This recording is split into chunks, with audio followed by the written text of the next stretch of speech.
सास वर्सेस बेटे की पसंद की बहू।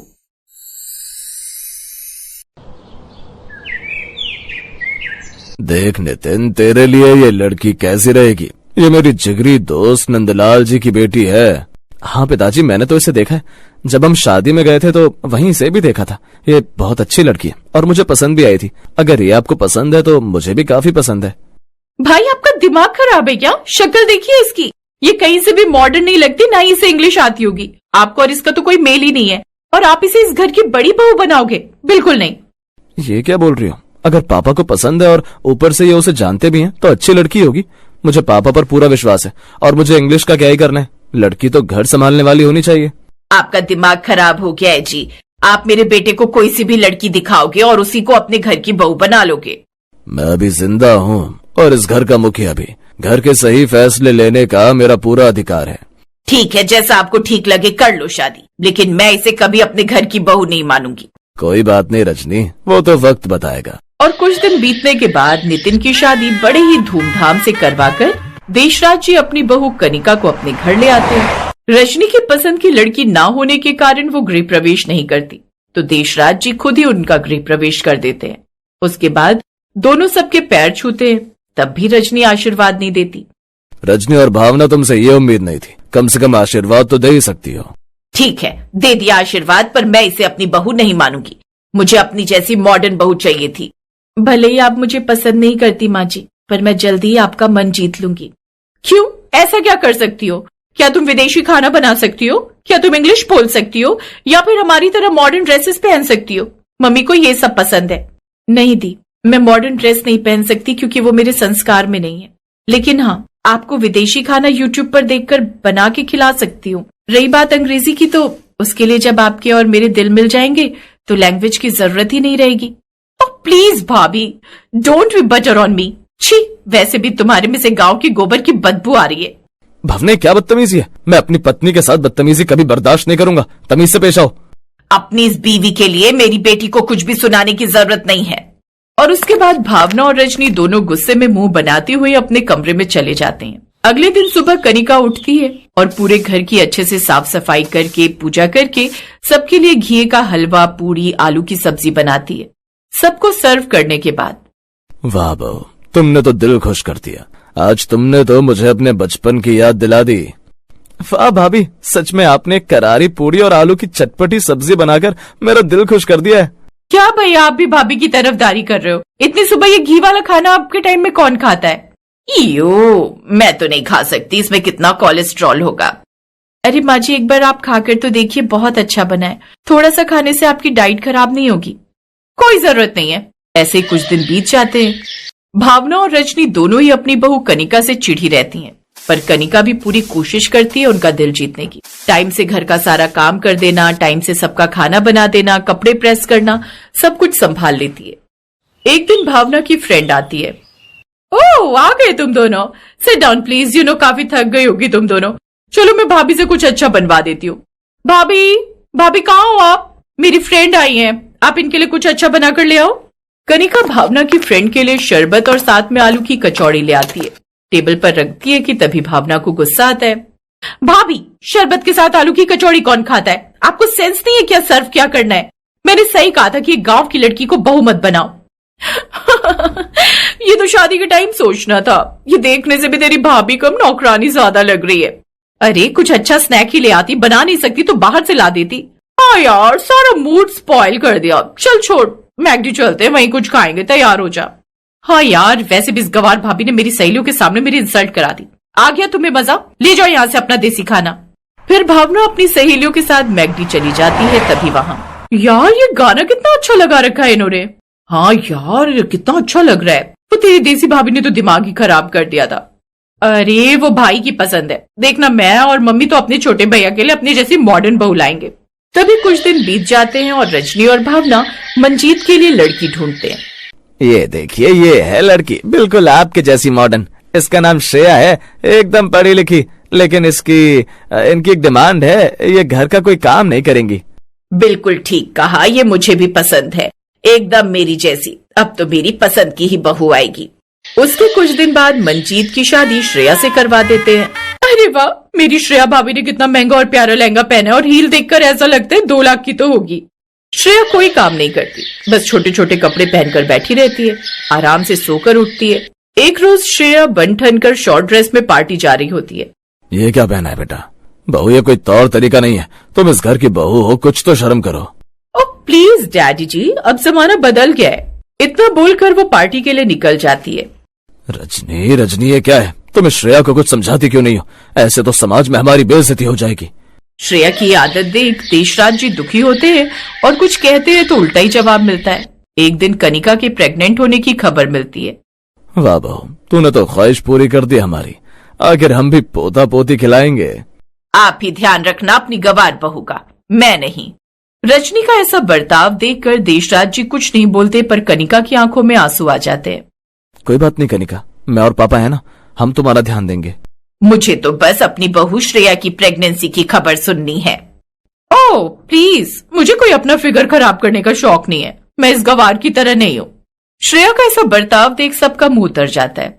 कुछ दिन बाद भावना के लिए लड़का देखते हैं, पर कोई भी लड़का उसकी हरकतों के कारण उसे हाँ नहीं करता।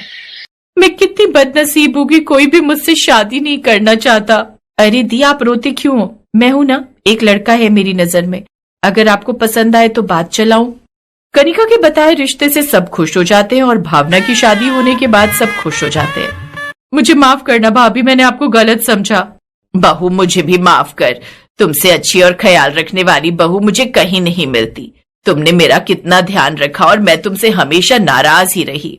सब कुछ ठीक हो जाता है और अब सब कनिका को बिल्कुल अपनी बेटी की तरह ही प्यार करते हैं।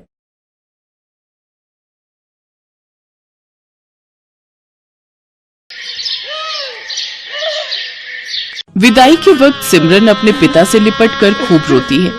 बाबा, बाबा, मुझे आपकी बहुत याद आएगी। अब मैं कैसे रहूंगी आपके बिना? बेटी, जब भी तेरा मन करे तो आ जाना। ये घर हमेशा तेरा ही रहेगा। जा बेटी, अब अपनी माँ से भी मिल ले। माँ, मुझे आपने जो भी प्यार दिया उसके लिए शुक्रिया। अब ज्यादा ड्रामे मत दिखाओ और अब जा यहाँ से। ये कहकर रमोला उसे धक्का देते हैं कि तभी उसका पति नैतिक उसे संभाल लेता है। क्या हुआ? तुम गिर कैसे गई? वो लहंगा पैर में अटक गया था, बस इसी वजह से। फिर सिमरन अपने मन में सोचती है, अच्छा हुआ माँ को धक्का देते हुए किसी ने नहीं देखा। मैं हमेशा माँ के प्यार के लिए तरसती रही, लेकिन उन्होंने मुझे कभी प्यार नहीं दिया। फिर सिमरन ब्याह कर घर आ जाती है। उसकी सास ने उसके स्वागत में गुलाब के फूल बिछाए होते हैं। साथ ही वो बड़े प्यार से उनकी आरती उतारती है और गिफ्ट में उसे सोने का हार देती है। ये ले मेरी प्यारी बहू, तेरा सगुन। बहू, अब से ये घर तेरा है और हम सब भी। तुझे कुछ भी चाहिए होगा या किसी काम में मदद चाहिए हो तो हमें कहना। अच्छा, अब तुम दोनों थक गए होंगे, थोड़ी देर आराम कर लो, बाकी की रस्में फिर करेंगे। शुक्रिया माँ जी। सिमरन नैतिक के साथ कमरे में चली जाती है और आराम करती है। फिर दिन के 1 बजे उसकी नींद खुलती है। ओह गॉड, कितनी देर हो गई। मेरी पहली रसोई की रस्म भी अभी बाकी थी। माँ जी तो बहुत गुस्सा करेंगी। सिमरन जल्दी से बाथरूम की तरफ जाती है, लेकिन बाथरूम से नहाकर निकल रहा नैतिक सिमरन से टकरा जाता है और सिमरन फिर गिरने वाली थी कि तभी वो उसे संभाल लेता है। इतने में उनके कमरे में सिमरन की सास कमला आ जाती है। अरे बच्चों, ये क्या कर रहे हो? कम से कम दरवाजा तो बंद कर लेते। माँ, ऐसा कुछ नहीं है, वो तो बस हम टकरा गए थे। कोई नहीं बच्चों, अभी तो तुम्हारे दिन है खेलने कूदने के। चलो अच्छा, अब तुम दोनों फ्रेश होकर नीचे आ जाओ, खाना लग गया है टेबल पर। माँ जी मुझे माफ कर दीजिए, मेरी आंखें नहीं खुली। कोई बात नहीं बेटी, मैं समझती हूँ, शादी की थकान होगी अभी शरीर में। अपनी सास की बात सुनकर सिमरन सोचती है, माँ जी ने तो मुझे बिल्कुल भी नहीं डांटा, लेकिन जब मैं अपने घर पर एक बार लेट उठी तो माँ ने क्या हाल कर दिया था मेरा। हे भगवान, सुबह के 9 बज गए और ये अभी तक सोई पड़ी है। इतने बजे तक सोती रहेगी। अरे घर के काम धाम नहीं करने क्या? तेरे पापा का टिफिन और घर की साफ सफाई कौन करेगा? चल अब उठ। माँ, मेरी तबीयत ठीक नहीं है और बुखार सा भी लग रहा है। तू ऐसे नहीं मानेगी। रमोला, बस भी करो। आखिर तुम कितना कठोर बनोगी मेरी बेटी के साथ। मैं जानता हूँ कि तुमने उसे जन्म नहीं दिया, लेकिन कभी तो उस पर झूठी ममता दिखा दिया करो। आप चुप रहिए जी, मैं जो कर रही हूँ इसकी भलाई के लिए कर रही हूँ। कल को ये ससुराल जाएगी, वहां बीमार होगी तो क्या वो इसका बहाना सुनेंगे? नहीं ना, अभी से इसे तैयार कर रही हूँ। ठीक है, लेकिन उस बेचारी के साथ जरा ठीक से पेश आया करो, आखिरकार वो हमारी इकलौती बेटी है। तभी नैतिक सिमरन से कहता है, सिमरन कहाँ खो गई? चलो तैयार हो जाओ। हाँ हाँ। कुछ देर बाद सिमरन तैयार होकर नीचे आ जाती है, जहां उसकी सास उसकी नजर उतारती है। थू थू थू थू, मेरी बहू को किसी की नजर ना लगे। मेरी प्यारी बहू, अब खाना खा ले। वो सब मिलकर खाना खाते हैं। फिर सिमरन प्लेट उठाने लगती है तो उसके हाथ से एक प्लेट नीचे गिर जाती है और टूट जाती है। अब माँ जी मुझे माफ कर दीजिए, वो मैं कोई बात नहीं बहू। अरे क्या हुआ बहू, तू इतना घबरा क्यों रही है? कुछ भी तो नहीं हुआ, बर्तन है, टूट गया तो क्या दूसरा आ जाएगा? नहीं नहीं माँ जी, वो मैं सचमुच, मुझे माफ कर दीजिए। मैं बहुत गड़बड़ करती हूँ, मुझे मत जलाइए, मत मारिए। करम जली, तूने ये नया कप तोड़ दिया, मेरा नुकसान कर दिया। अब देख मैं क्या करती हूँ। रमोला चूल्हे में से गरम लकड़ी निकालकर सिमरन के हाथ पर लगा देती है।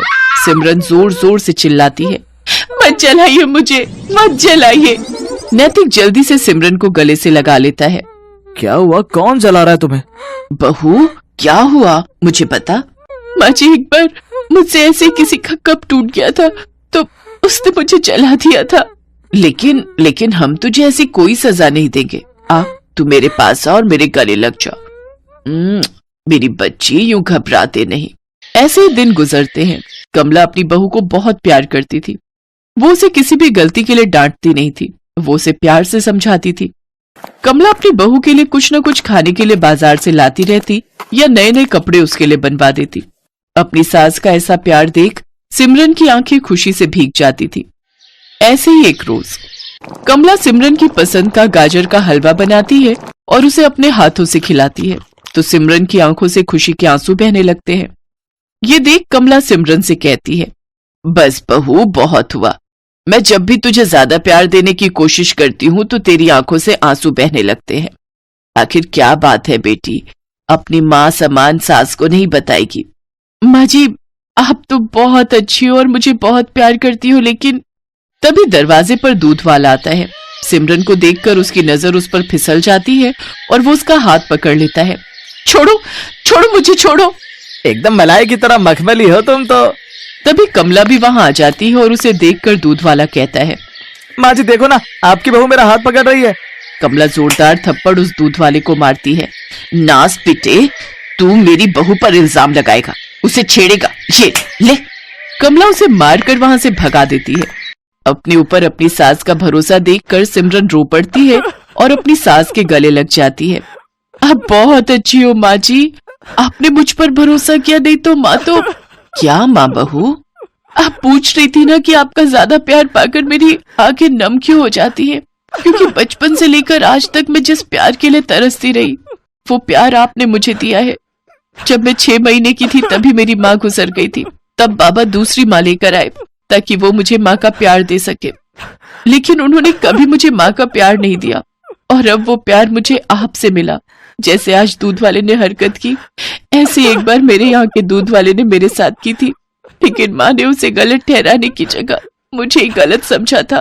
कोई बात नहीं बहू, आज से मैं तेरी माँ हूँ और रमोला बहन ने भले ही तुम्हें प्यार ना दिया हो, लेकिन एक यशोदा बनकर तुम्हें पाला तो है, तभी तो मुझे इतनी प्यारी बेटी जैसी बहू मिली है। तभी दरवाजे पर रमोला और मनोहर खड़े होते हैं।